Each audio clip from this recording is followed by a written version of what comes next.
Hello everyone, सबैजनालाई जय मसिह।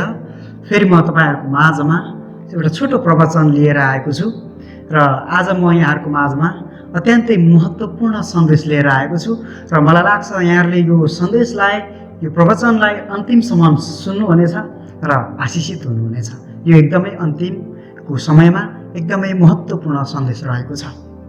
र आजको वचन मैले चाहिँ प्रकाशको पुस्तक 14 अध्यायको 7 पदबाट लिएर आएको छु र प्रकाशको पुस्तक 14 अध्यायको 7 मा हेर्छौँ भने त्यहाँ पहिलो स्वर्गदूतको सन्देश, पहिलो स्वर्गदूतले आज तपाईँ र मलाई, यो पृथ्वीवासीलाई दिनुभएको सन्देश रहेको छ। र त्यहाँबाट लिएको एउटा पाठ छ, एउटा शब्द छ। त्यो शब्द रहेको छ, आजको वचनको शीर्षक हो, त्यो शब्द हो किनकि इन्साफको घडी आएको छ, न्यायको समय आएको छ भन्ने बारेमा मैले तपाईँहरूको माझमा आज केही कुरा भन्न गइरहेको छु।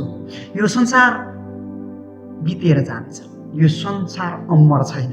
परमेश्वरले यो संसारलाई एक न एक दिन नष्ट गर्नुहुनेछ। त्यसै कारण हामी अहिले इन्साफको समयमा बाँचिरहेका छौँ।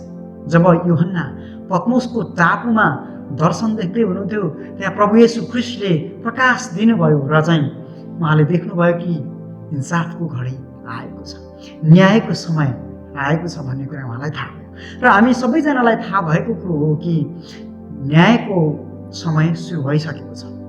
जब हामी 1844 एडीदेखि यताको समयमा हामी हेर्छौँ भने आज न्यायको समयमा हामी बाँचिरहेका छौँ, इन्साफको समयमा छौँ। अनुसन्धानात्मक न्याय भइरहेको छ, होइन, खोजपूर्ण न्याय भइरहेको समयमा हामी बाँचिरहेका छौँ। त्यसै कारण यो समयमा तपाईँ र म पुनः तयारी भएर बाँच्नुपर्ने समयमा आइपुगेका छौँ। र यो हामी न्यायको समयमा आइपुगेका छौँ र न्यायको लागि हामी तराजुमा जोखिरहेका छौँ। अब हाम्रो लागि अब यति मात्रै बाँकी छ कि फैसला बाँकी छ। त्यो फैसला कि जीवनको कि मृत्युको रहनेछ, यो दुईमा एउटा हुनेछ। त्यसै कारण प्रिय मित्रहरू, हामी यो न्यायको समयमा बाँचिरहेको कारणले हामीले आफैलाई जाँच्नु अति नै जरुरी छ। दोस्रो कुरिन्थीको पुस्तक 13 अध्यायको 5 पदले भन्दछ, हामी आफैलाई जाँचौँ र हामी आफैलाई जाँच्दा जाँचमा असफल भएनौँ भने आज प्रभु येशू ख्रीष्ट तपाईँ र मसँग हुनुहुन्छ। प्रभु येशू ख्रीष्ट तपाईँ र म कहाँ आउन चाहनुहुन्छ। तपाईँ र मैले हामी आफैलाई जाँचौँ। हामीले अरूलाई जाँच्ने अधिकार पाएका छैनौँ र बाइबलले हामीलाई अरूको न्याय गर्ने, इन्साफ गर्ने, अरूलाई जाँच्ने, अरूलाई दोषी ठहर्याउने अनुमति दिएको छैन र हाम्रो विवेकले पनि त्यो दिँदैन। हामीले अरूको इन्साफ गर्नु हुँदैन, तर हामी आफैलाई जाँच्नु भने मिल्छ। म विश्वासमा कतिको बलियो छु, म चाहिँ प्रभुप्रतिको प्रेममा कतिको नजिकिएको छु भन्ने बारेमा म आफैलाई जाँच्न सक्छु। यदि मैले जाँच्दाखेरिमा म असफल भइनँ भने प्रभु येशू ख्रीष्ट म भित्र बास गर्नुभएको रहेछ भने, प्रभु येशू ख्रीष्टलाई मैले मेरो जीवनमा धारण गरेको रहेछु भने म जाँचमा असफल भएन। तर यदि मैले आफैलाई जाँच्दा म भित्र मैले प्रभु येशू ख्रीष्टलाई भेटाइनँ, मैले प्रभुको प्रेमलाई म भित्र भेटाइनँ, मैले अरूप्रति गर्नुपर्ने व्यवहार, ती असल चरित्रहरू र प्रेमको भावना म भित्र भेटिनँ, म कठोर, मैले अरूलाई सहयोग गर्न मन नपराउने, म चाहिँ प्रेम नभएको प्रेमविहीन, म चाहिँ यस्तो किसिमको अवस्थामा मलाई भेटाएँ भने म भित्र केवल प्रभु येशू ख्रीष्ट बास गर्नुभएको छैन। कारण मैले प्रभु येशू ख्रीष्टलाई मेरो जीवनमा अझै पनि स्वीकार गरेकै छैन।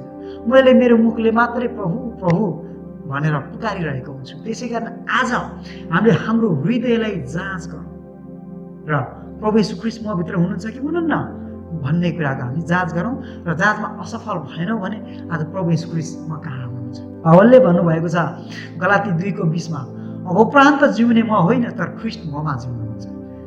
तपाईँ र मेरो जीवनमा पावलले गर्नुभएको निर्णय आज तपाईँ र मैले गरेको निर्णय हुनुपर्छ। जुन पावलले गर्नुभएको निर्णय थियो आज तपाईँले र मैले गरेको निर्णय हुनुपर्छ।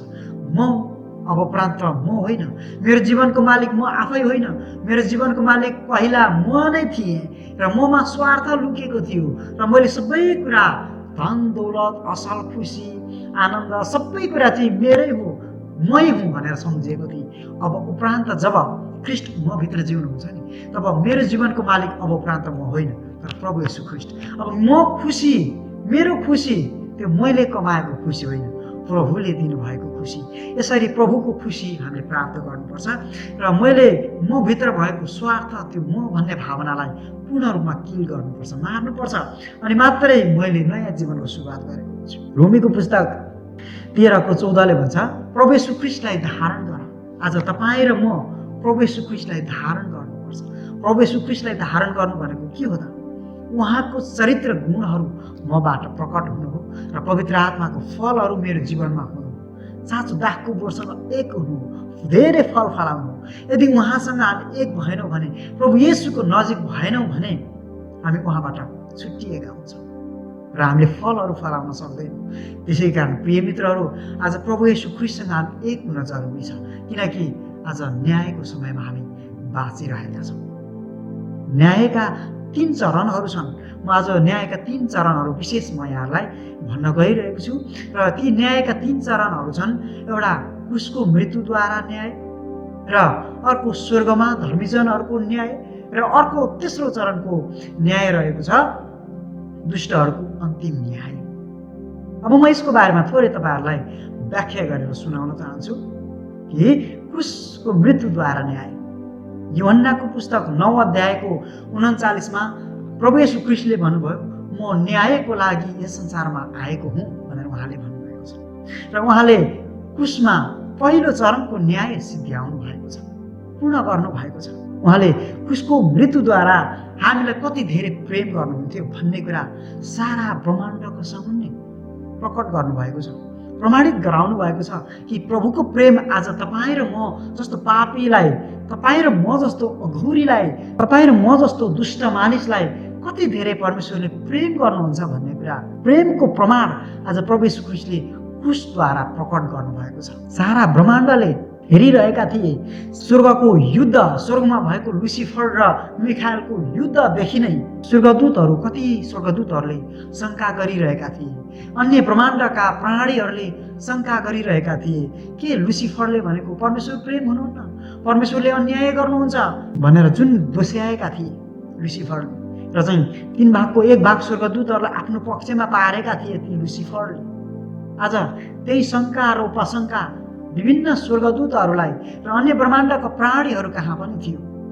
अब त्यो शङ्कालाई तोड्नको निम्ति र उनीहरूमा भएको त्यो खुल्दुलीलाई चाहिँ प्रमाण गरेर देखाउनको निम्ति प्रभु येशू ख्रीष्ट यस संसारमा आउनुभयो र परमेश्वर प्रेम हुनुहुन्छ भन्ने कुरा क्रुसको मृत्युद्वारा प्रकट गर्नुभएको छ। पहिलो चरणको न्याय उहाँले क्रुसको मृत्युमा गर्नुभएको छ। संसारलाई जितेर उहाँ विजयी हुनुभएको छ, शैतानलाई जितेर उहाँ विजयी हुनुभएको छ र उहाँले विजयी हुनुभएको छ भने त उहाँसँगै आज हामीहरू पनि विजय भएका छौँ, किनकि हामी उहाँका सन्तानहरू। र पहिलो चरणको न्याय क्रुसको मृत्युद्वारा न्याय थियो। प्रभु येशू ख्रीष्टले पहिलो चरणको न्याय सिध्याउनु भएको छ र अहिले उहाँ दोस्रो चरणको न्याय गर्दै हुनुहुन्छ, अनुसन्धानात्मक न्याय गर्दै हुनुहुन्छ।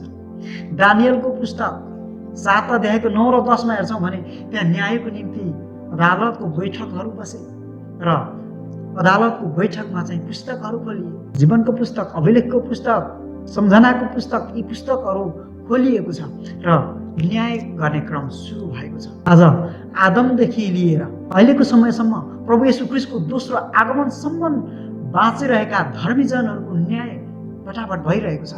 प्रभु येशू ख्रीष्टले न्याय गर्दै हुनु महापवित्र स्थान। अलिकति हामी पुरानो करारमा फर्किएर जाउँ।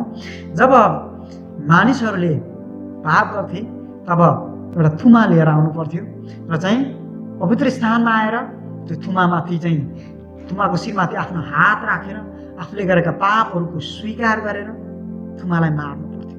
अनि त्यो थुमाको पहिलो मृत्यु त्यहाँ भयो भने वेदीमाथि फेरि आगोद्वारा पूर्ण रूपमा जलाइन्थ्यो त्यो पाप बलि। यसरी चाहिँ त्यो बलिदानको वेदीमाथि जल्ने थुमाले प्रभु येशू ख्रीष्टको प्रतिनिधित्व गर्दै हुन्थ्यो। त्यो पनि एउटा पहिलो चरणको न्याय थियो र त्यो मान्छेले, त्यो पापी मानिसले त्यहाँबाट क्षमा पाएर घर फर्कियो। त्यो क्रम सकिएको छ र अब दोस्रो चरणको न्याय जुन चाहिँ स्वर्गमा भइरहेको न्याय छ, धर्मीजनहरूको न्याय। पवित्र स्थानमा हामी फेरि फर्केर जाउँ, हेर्छौँ भने त्यहाँ के पाउँछौँ भने वर्षमा एकचोटि प्रायश्चितको दिनमा प्रधान पुजारी रगत लिएर महापवित्र स्थानमा प्रवेश गर्नुहुन्थ्यो र त्यो महापवित्र स्थानमा भएको सन्दुकमाथि भएको कृपा आसनमा चाहिँ उहाँले रगत छर्किनुहुन्थ्यो र चाहिँ त्यसले एउटा न्यायको कुरालाई प्रतिनिधित्व गर्थ्यो। वर्षभरि गरेका पापहरू, अधर्महरू, थुप्रिएका पाप अधर्महरू सबैको क्षमाको निम्ति उहाँ महापवित्र स्थानमा प्रायश्चितको दिनमा पस्नुहुन्थ्यो र सबै पापीहरूको पापको प्रायश्चित गर्नुहुन्थ्यो। आज प्रभु येशू ख्रीष्ट महापवित्र स्थानमा प्रवेश गर्नुभएको छ 1844 र चाहिँ धर्मीजनहरूको न्याय गर्दै हुनुहुन्छ। आज आदमको समयदेखि लिएर धार्मिक जीवन बिताएर मर्ने सम्पूर्ण धर्मीजनहरूको न्याय गर्दै हुनुहुन्छ प्रभु येशू ख्रीष्ट। र अर्को तेस्रो चरणको न्याय रहेको छ, दुष्टहरूको न्याय। 1000 वर्ष बितिसकेपछि दुष्टहरूको अन्तिम विनाश अथवा अन्तिम न्याय हुनेछ। प्रकाशको पुस्तक 20 अध्यायको 7 देखि 14 सम्म हामी हेर्छौँ भने त्यहाँ दुष्टहरूको अन्तिम विनाश र चाहिँ दियावलस या शैतानको अन्तिम विनाशको बारेमा त्यहाँ स्पष्ट कुरा गरिएको छ। मलाकीको पुस्तक 4 अध्यायको 1, 2, 3ले भनेको जस्तै त्यो दिन त्यो पुनः विनाश हुनेछ। त्यो परमप्रभुको महादिन हुनेछ उनीहरूको लागि। त्यसै कारणले गर्दा 1000 वर्षसम्म जो धर्मीजनहरू स्वर्ग जान्छन् र स्वर्गमा चाहिँ प्रभु येशू ख्रीष्टसँगै राज्य गर्नेछन्।